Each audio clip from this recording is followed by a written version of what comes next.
We like to talk. We like to share our talk. Conversations. Arrow.net, ARROE.net. All right, let's do it. Let's play it forward. These are real people, real stories. Episode number 426 is with Tripp Mickle, the author of After Steve. I'm doing great. I'm delighted to be talking to my hometown people. Oh, you're from Charlotte?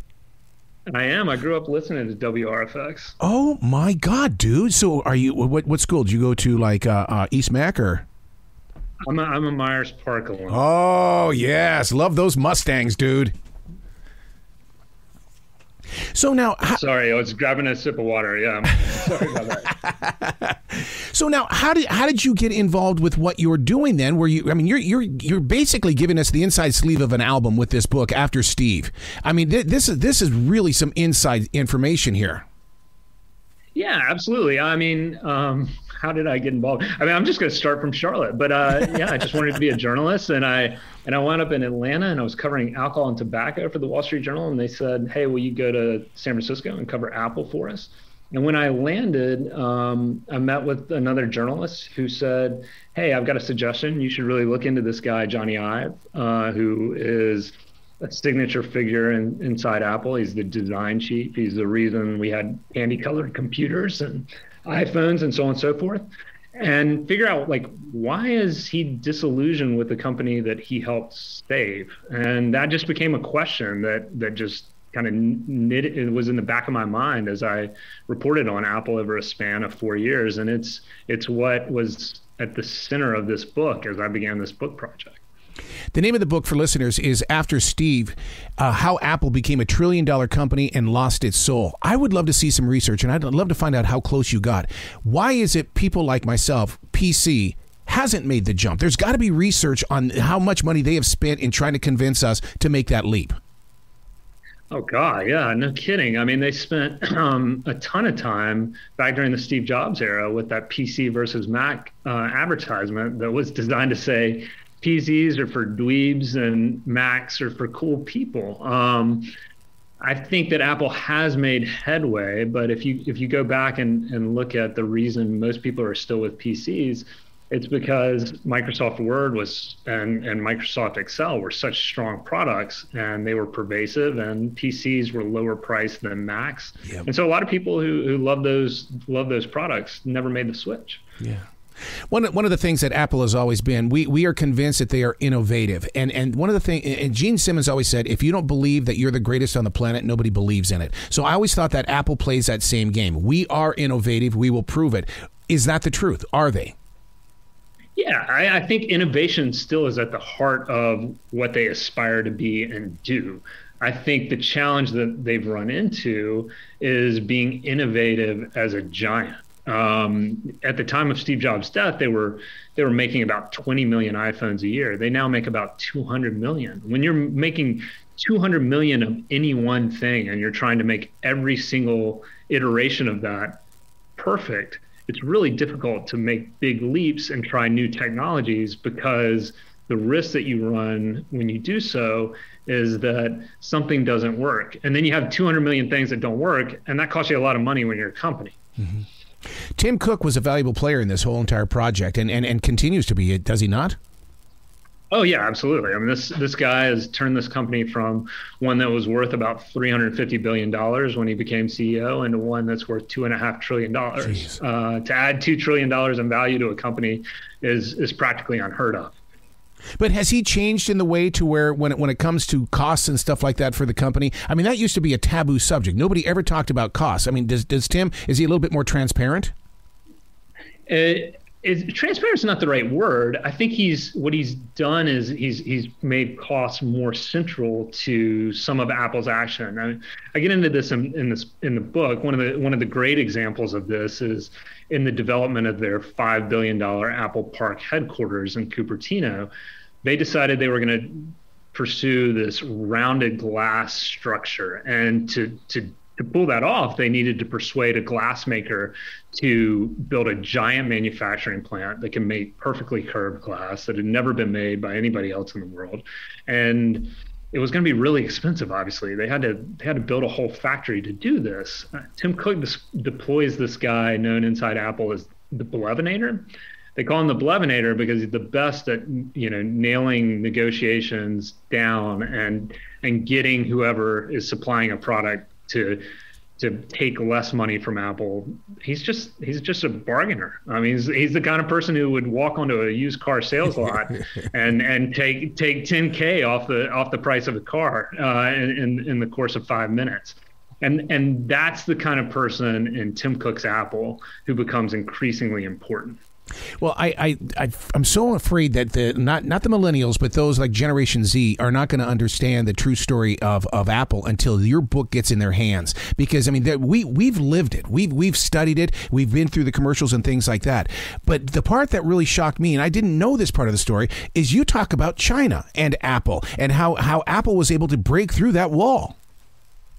Yeah, absolutely. I mean, Tim Cook engineered and built almost kind of like an unseen and unheralded product inside Apple, and that is its supply chain. And he was able to be a leader among all companies in terms of tapping into China and its hundreds of thousands of workers and getting them to produce iPhones, 200 million iPhones a year. And it's been critical to their success. And also at the same time, it opened the door to allow Apple to sell iPhones in China. It's a hugely popular brand there.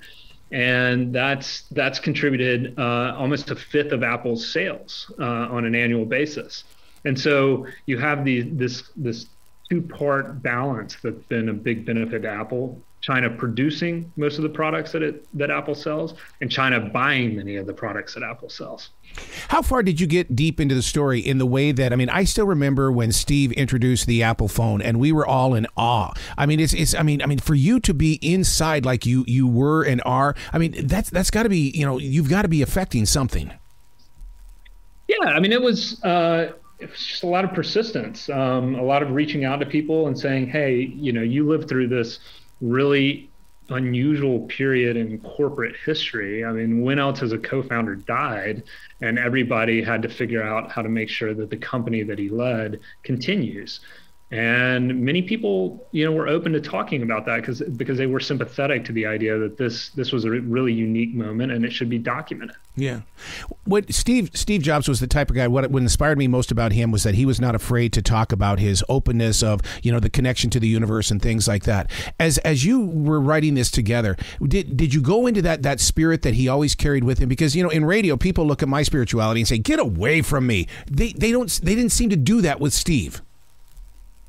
No, and yeah, he had a unique way of thinking about those things. The spiritual side of it was not something I focused on a tremendous amount because when it pertained to Jobs, I mean, because the book is really a character study of Jony Ive and Tim Cook. Mm-hmm. I mean, Jony Ive's spirituality is unique in the sense that he grew up in an evangelical family, or somewhat evangelical family, what we would classify as one here in the U.S. In the UK. And Tim Cook grew up in Mobile, Alabama, and wasn't active in church, even though he grew up at a time where prayers were done to start class every single morning when he was in high school. So neither of them seemed really driven by spirituality in the same way that Jobs himself was. One of the Apple moments of my life was I remember exactly where I was when they announced that Oprah Winfrey was coming to Apple Plus. I mean, it's like they were taking us to a completely different generation of entertainment as well as information. Yeah, a billion pockets, y'all, right? I think that's what she said. That was a really fascinating moment at Apple, and the run up to that was interesting. And in the book, you'll find a great story about Tim Cook, who's a dyed-in-the-wool Auburn football fan who persuades Oprah to come in to Apple's new campus and gives her a tour, almost the same way Auburn's football coach would give a tour to a top recruit. And he tries to sell Oprah on, coming on board to be part of Apple's new TV network called TV Plus. And eventually he brings her on. And this was really important to him and to Apple because they felt like they needed to make a statement that important figures in entertainment were going to back this TV service. It was a new venture, and it was something they needed to persuade Apple users would be worth paying for. So now, with you building this book and creating it and now releasing it, do people look at you differently at Apple in the way of going, we talked and he wrote about it? It's like, do they start using you as a tool? It's funny because I have this turn of phrase for the way Apple people and Apple alumni think about speaking about their time at Apple. It's a culture of corporate omerta. It's almost like a mob culture where they just do not talk. I mean, wow. Everything is supposed to be secret. You're supposed to kind of walk away from the company and just not talk about it. In fact, I recall talking to this couple one time, this married couple, both worked at Apple. And they said that for like a decade after they left, the entire time they worked there, they never talked to each other about what they did and what they worked on. They knew what segment of the company they worked in, but the company is very siloed, and they just didn't say what products they were working on or what developments they were embarking on internally. And it wasn't until years after they left the company that they actually talked about that, which just speaks to kind of the degree of secrecy that everyone tends to buy into who works there. One of the things that you aren't afraid to talk about is Scott Forstall's what he did wrong with the iPhone software.